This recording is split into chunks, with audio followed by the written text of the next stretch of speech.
Welcome to Backstage with Geoffrey Morrissey. I'm your host, Geoffrey Morrissey. It feels like Airbnb actually tonight because I'm joined by Dave Hause and we're in Brighton at an Airbnb. Thank you so much for having us to your home.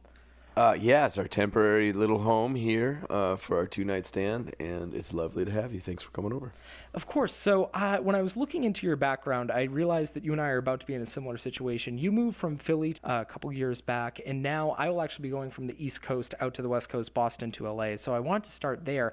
What are some advice that you could give me in terms of acclimating from the East Coast over to the West Coast? Well, I actually moved to Santa Barbara, so it's a much different culture, I suppose, than LA. LA is more of a big city, obviously, and probably has more of a culture. Mm-hmm. It's got, anything a big city can offer. I spent some time in LA when I made my second record, and I would say that don't be too freaked out by the differences. I mean, it's as far away from the East Coast as London. And so if you think about it that way, think about it like you're moving to another country. It's that different. In England they speak English, but it's certainly another it's another realm. I mean, maybe I've never lived in Boston, so I couldn't really comment too much, but the East Coast thing is very foreign to Californians. But you seem like a very cheerful guy, so I don't know. I think like the more curmudgeonly kind of surly kind of thing that can sometimes emanate from we East Coasters is looked at as very peculiar out there, at least in my experience. Well, I was going to say, you've caught me on a Friday night, but during the week, I'm certainly a curmudgeon. But okay. Maybe during the weekends, we have a little bit more of a reason to be happy. Yeah, I don't know. I would say that's my best advice. It's like moving to another country. And then since going out that way to Santa Barbara, a new phenomenon came to Philly. Of course, I'm referring to Gritty, the new mascot, which everyone from Philly, I feel like, has an opinion on this. So I must ask, what are your thoughts on Gritty? Oh, I love Gritty. I can't get enough of him. I think he's terrific. Mm-hmm. From the minute I saw him, I said, this is great. Definitely embodies the vibe of the city. Whoever does his Twitter, fabulous. As many positive things as can be said about Gritty, I stand behind them all. There you go. I mean, Boston has Wally the Green Monster, so I don't know how much we can talk to. Wally's a little bit of an interesting character as well. I'm not that familiar with Wally, but Gritty, I think we're winning. I think he's probably now the most popular mascot in professional sports. At least the most well-known, at the very least. Yeah. The Philly fanatic. They're, we really got that part of the game covered. So. Well, there you go. Nice. Now you're in a really interesting position because you have a new record that's coming out on Friday. That's going to be called Kick. That you've heard, you're sort of familiar with it. Your audience isn't yet. As you're sort of counting down the days, are there any pre-album rituals that you have, things that you always do before a record comes out? Oh, I try to go buy it on the day it comes out. I'm trying to think of where we'll be. We'll be in Chicago. Mm-hmm.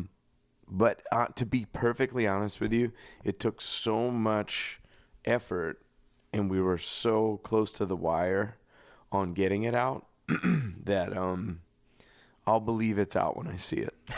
It's one of those situations. Yeah. So I'm hoping that it'll be available in the store in Chicago the day we're there. We do 2 nights in Chicago, next Friday and Saturday. So that's my main hope, is that it actually is in a store somewhere in Chicago for me to buy it. I try to buy a copy of every record that I make in an actual record store the day it comes out. That's my only real ritual.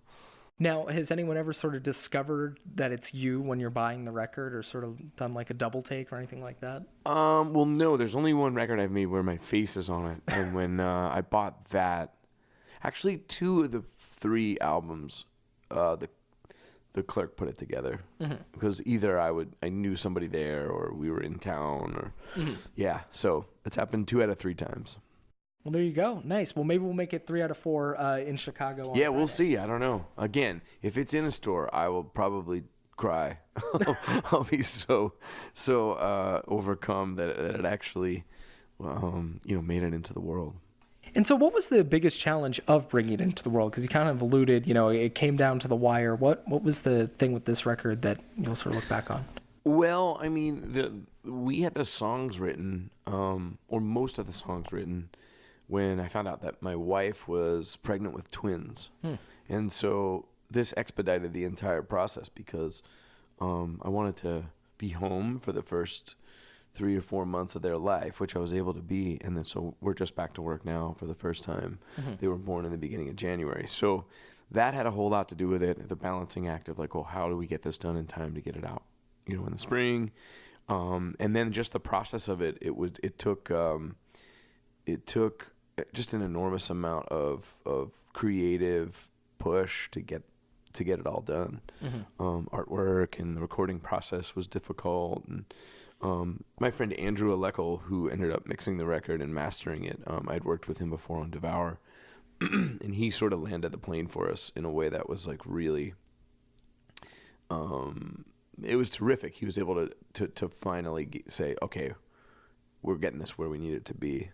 So, it just was one of those things, man. Like not every record is like that. Some records come easy. Some records are hell to write and really easy to record. They're all kind of different. But this one was, it just was a fraught process. I think a lot of it had to do with that sort of dad panic or something, knowing that I had 2 kids coming. Am I going to be able to finish this up and get back to work? And are people going to like that? Just all the things that ordinarily I hadn't really thought about as much. They're just like sort of parental fears, new parental fears. So, yeah, it was a trip. But, God willing and the creek don't rise, it'll be out on Friday. You sort of mentioned that dad panic and having twins. Those are 2 obviously huge events. Yeah. Are you the type that when something big happens, you're running to the notebook, you need to write about it? Do you need a couple minutes to process it? How does that work for you? No, I again, there's not really a set way that it happens each and every time. I haven't really gone to the notebook on this one. I've just been kind of trying to lean into every moment of it when I'm home. And I think it's going to be an interesting thing to write about. I definitely have ideas, but a lot of my time has been spent like working to help get this record out that's already done. And I'm kind of glad that I spent some time writing from the perspective of someone who's about to have kids, instead of jumping from the last record to just the the post kids arrival kind of writing perspective. It's good to have that existential question mark. I think that comes along with, hey, we're living in this crazy world, this really uncertain time, where a lot of humanity and a lot of Western sort of liberal democracy ideas are in retreat or seem to be in retreat or under attack. And so, against that backdrop, a lot of the questions are like, well, how do we maintain our humanity? I'm about to have kids, and how do you sort of make that, how do you square that, And so a lot of that stuff was kind of running through my head as we were, prepping this record, finishing off the lyrics and stuff. And it feels fitting too because the record is sort of that time right before you're having twins, and then also it's a family affair for you. Your brother Tim also plays in the band. Yeah. And I think that I'm going to read you a quote that he said that if you have a 10-song record, if you can get 3 of these songs out on your greatest hits sort of tour or on the greatest hits album, then you've accomplished your job, for lack of better words. What 3 songs, when you think of Kick, do you think are going to be the ones that are going to stand out? The 3 that you'll kind of keep coming back to? Well, sometimes that's not really up to you, and I mean, we decided to put The Ditch, Saboteurs, and Fireflies out, which is actually, people really, really liked it. It's a mellow song. It's more of a ballad. And it's really resonated live on the few shows that we've done leading up to the record release. And then today it came out on streaming platforms and all that stuff. I would think those are 3 really good contenders, but you never know. I mean, there's a song called War Paint that has been resonating live, and sometimes you don't actually pick them. They pick themselves, or the crowd picks them. So I don't know. But I definitely am really proud, I think, of Saboteurs at this point, and it seems like Fireflies is really resonating. So I don't know. It sort of always remains to be seen. I didn't think Dirty Fucker on the last record was gonna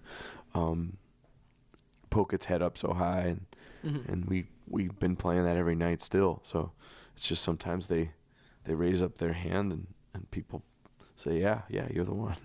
Nice. Well, and you sort of mentioned that whole playing live thing. I first encountered your music when you did that thing with Frank Turner at the Royale when he was doing, a week there, which was it was one, like a match made in heaven. It was such a good show. Thanks. And it made me go to Spotify and listen and sort of stay in touch ever since. Oh, cool. So when you take the stage when you're about to play a show, what is your main mission or your main goal? Is there a certain way that you approach it, or does that change from night to night?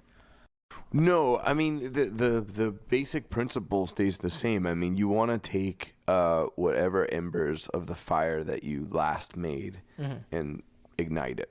So whether that was the night before when you were playing, or if it was 6 months ago, that's what we recently encountered, was going from being off for 4 or 5 months to playing a show in Santa Barbara, a hometown show for me. And I mean, that's the goal, is to like ignite a fire that reaches people, and I think for me that's been the guiding principle, is to try to connect with people through the songs, try to take these little ideas that you cultivate and connect with people in an open room where they're ready for it, and you give it to them, that song to them in the best way you can, in the most compelling way you can.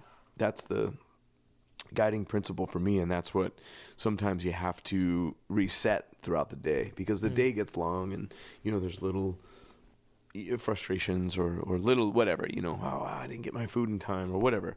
And I think not getting swept away by that, but instead getting swept away by the show, that's the job. And if you can get good at this job, it's because I think you can sort of serve that purpose and be of service to people through the songs that you ask them to meet you with. You know what I mean? Like, you're certainly coming to the table with a song hoping someone's gonna be willing to listen, and when they are, and when they come to the venue, and you want to meet them there each time, and it can be exhausting, but I think like it's good work if you can get it. Well, you've got it tonight at 11:30 at the Great Scott. I'll make this my last question. Who are you listening to right now? Who's been sort of spinning along the road? Well, let's see. I was listening a lot to the most recent Jenny Lewis record. I really like that. The National have 2 new songs out, which I thought were pretty cool. I'm trying to think of who else. We got to have Lily Hyatt open for us in Philly, and then our friends in Crossed Keys. So I got to see both of them in the last 2 nights, and they were great. And then Weekend Friends are playing these 2 shows in Boston. So I guess those are all artists that I've been listening to. And but yeah, I've been pretty fixated on that Jenny Lewis record. I think it's great. Well, great. Well, when Kick comes out, our listeners will have something new to listen to. And in the meantime, go through and listen to some Dave Hause. He's been our guest today. Dave, thank you so much. Hey, thank you. Thanks for doing the interview.